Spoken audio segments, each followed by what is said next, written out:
Alright guys, welcome back to Schmattz Outdoors. Beginning of check day 11 here. I'm not at home here. I'm actually at this abandoned farm place. I've been catching the skunks in front of the house over here. And I got a couple more right back over here by this down barn and this granary. We're going to start my line here. We're going to run the line the normal direction. Until I get to the normal last two sets, and then we'll actually check a few of them on the way home, like where I had the double on raccoons a couple days ago. Those would be some of the last traps I check, like I said, kind of on my way back home. It just doesn't pay to go back all the way home. I'm 15 miles from home, or 10 plus miles from home anyway. It doesn't pay to drive all the way back home just to start the line there to come all the way back. Obviously I wouldn't have to come here, but it just makes sense. Actually, it'll be like zero extra driving, or maybe a mile out of my way, if anything, doing it this way, which is pretty minimal. Actually, if anything, it might save me some mileage, because from the last spot to this spot, it's like 7 or 8 miles, or 6, 7 miles, I don't know. But anyway, it might save me a little bit of mileage anyway. Like I said, just it doesn't pay to go home just to start the line to come back here. So I did check. There's 2 coyote traps behind here. I had a skunk in there yesterday. I was set not far from there deer hunting this morning. There's some standing corn back there and stuff. No deer we're seeing.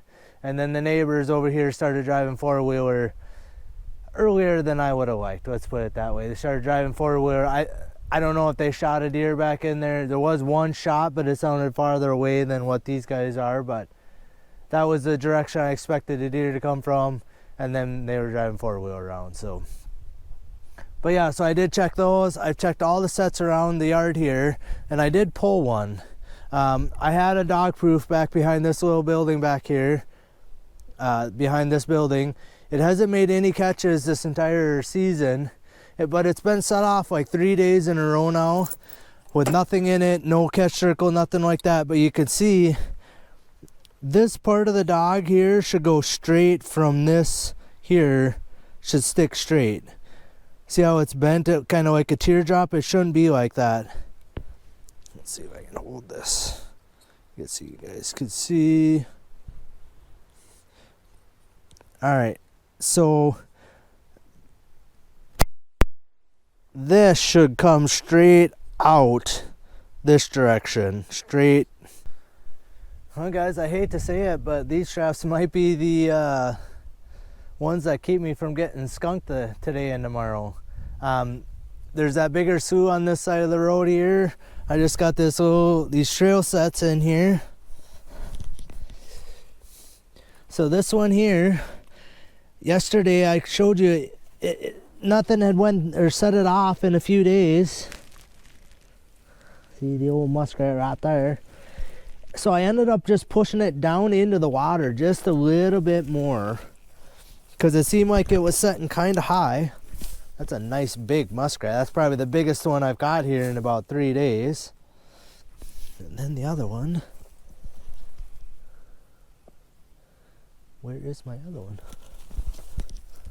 My other one is pulled out and it's way over there. Oh no.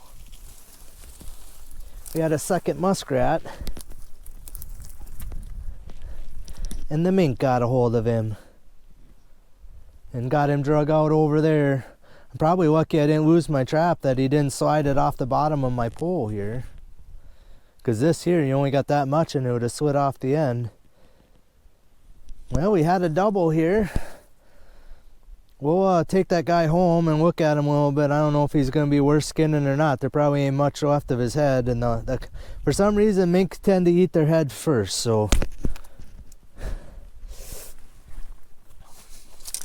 well, there you go. Muskrat double.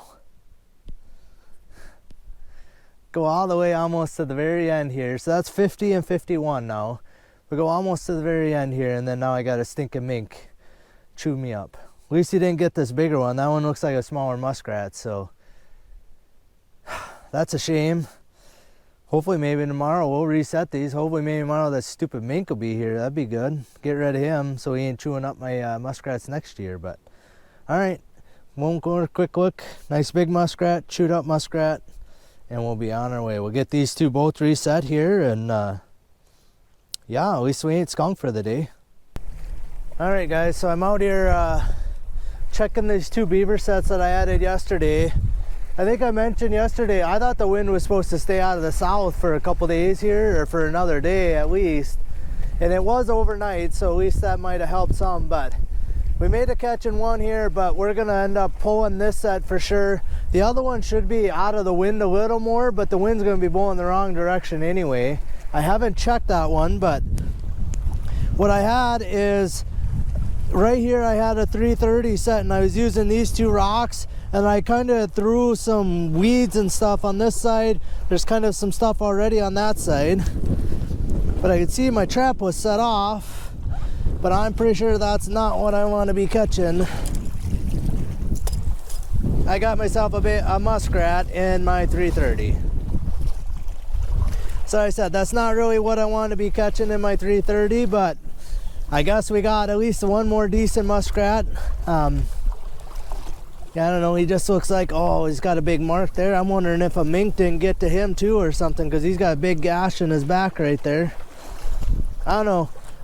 Like I said, we're gonna pull this trap for sure. I'm gonna grab all my gear here. I got an H-stand there, and just pull my stake, and I'll take my trap. And then I'll go over there and check that one. If I have anything over there, I'll show you guys. All right, guys, I apologize for the wind. So what there is in this same slough, there used to be a road here, and that used to be the road, and then it got flooded over, so they built the road back behind me here. So this slough is kind of separate from that other one because the road cuts it off. So I threw a 330 in right here, got my trigger set as a T, and that's how that other one was set. Right here is where I push my cast from, but it looks like the muskrat's been pushing crud up here, but they like flattened out my caster set there. So I'm gonna put just a dab more caster on this set and see if it pays off tomorrow, but ain't gonna put a lot, just a little bit on there just to freshen it up. Like I said, the wind is blowing wrong for this set to really work good, but you never really know. If the beaver is in here and swimming around a little, we might have a chance. So I'm gonna go, like I said, put just a dab extra caster on here, and we'll move on. All right, everyone, we're back at home here. Quick run through the line, probably the quickest I've run through it the entire season here. But when you're not making catches, it usually speeds things up quite a bit. So, but I did make a couple catches for you guys here. I'll show you what I got. We're gonna get to skinning, and I won't be flushing these tonight. I won't be here to take them off the stretchers, so we're just gonna skin them and freeze them for the time being. And I froze the two from yesterday too, so be kind of a quick. I'm only gonna have 4 in the freezer anyway, so take them out. It only take me, a few minutes each one to flush them and put them up once I get back and start putting up the rest of my fur. And then we're gonna go over a little bit the layout of the truck here, and I think we'll be sort of ready for tomorrow. So here's the monstrous catch. So the big muskrat I had, and then the muskrat that the mink ate, he ate all the way, including the front legs. I thought he had left the front legs, but he ate the front legs too. So, that you put these next to each other and you look at the feet. This one might be just a little smaller than that one, but couldn't have been too much. But I got half a muskrat, so I won't even be skinning that guy. I'm not even going to worry about him. And then this is the one caught in the 330, but I showed while he was in the trap, like right here, he's got a pretty good sized gash, and he's got we call them freshwater shrimp in there. I don't know if you guys are going to be able to see what that is, but there's a few of them on him here wiggling around. So typically once you break the shell of the fur, like these, it's all slicked down when they're in the water. Once you kind of break that, open it up a little and let water get in there, then they turn like this. And you can dry that as long as you want. It don't seem like they ever get dry, but even though that one's got a hole in it, we're going to be skinning him too. So we're going to skin these two. We're just going to toss the middle one out. I didn't want to leave him right there because I want to, I don't want the mink eating on him right next to my muskrat sets. If anything, I hope the mink starts kind of searching around there and I maybe have him caught in one of them two sets. We'll just kind of go right here. You can see I got just some extra tuna cans I use for using like mink boxes and my weasel boxes, but I have some pipes that I use for my pipe dream sets. So tomorrow when we start pulling the line, I think I have 4 or 5 pipe dream sets. Well, there's still bait and there's going to be dirt and everything inside of there. I haven't figured out a good way to get it all out of there yet, so I typically waited till this spring and then I pushed it all out once it was all kind of dried up. But I'm going to put them all in that box so they're all self-contained, they're all together, so they ain't touching any of the rest of my traps or anything else like that. Then we got my pull pail here. I got a 2x4 in case I do want to use my pole bar, which is right here. I've went over this every year, but we'll kind of show you what it is.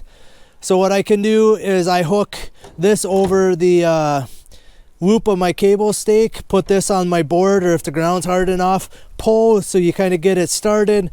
Then I hook it onto this hook and then pull. It's a little over 4 foot long, so I can get pretty good leverage on it. But I use a board, like I said, if the ground is soft, I just lay my board like that, and then I put the end of this on that. And this has got that nice flat on there, and I welded my chain hooks on perpendicular to that. So once I kind of put it on here, my hook is hanging straight down and I can get good leverage on it. So that's what the board is for. I got my rope just in case I can't find a set, a screwdriver, in case I do want to leave my stake there. I can just open the split ring, a hammer in case I need to do a little bit of digging, and my cable cutter. And I think most of what we're going to be doing is probably on my dog proofs and that type of stuff. I'll probably try to pull the dog proofs, and a lot of times I don't even use my bar. I can usually pull hard enough and it'll flatten the little plate out, and I can get them pulled out of the ground. I may even just undo, like on those I have a quick link, an 1/8 inch quick link, and I'll take my lineman pliers, I'll just open the quick link and leave the cable there, the loop and everything. All my Coyote sets, I think, even if I reset up my line, I'm going to be using brand new traps, or not brand new, but clean traps, ones that I haven't had set yet, and they'll have brand new cable stakes on them. So we're just going to cut the cable stakes. I'm not even going to try and pull most of them.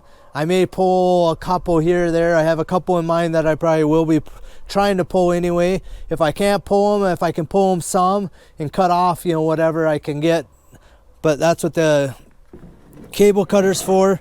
It really saved my back last year. I did that last year because the ground was hard last year. I was pounding the tips off of my cable stakes. So I didn't even attempt to pull a lot of them last year. I just clipped either the loop, or I tried to pull up and cut it just below the loop and pull my trap out of there. It took me probably a third the time as trying to pull the stake. And I don't want to, if it folds that plate in half, I don't want to reuse them anyway. They're only like 50 cents a piece to make, so I don't get too worried about that. What we got up here, this guy here is going to be all raccoon traps, so dog proofs, the golf balls, so everything will be in here. Over there is going to be all Coyote traps. I do have one 160 out, I think, still.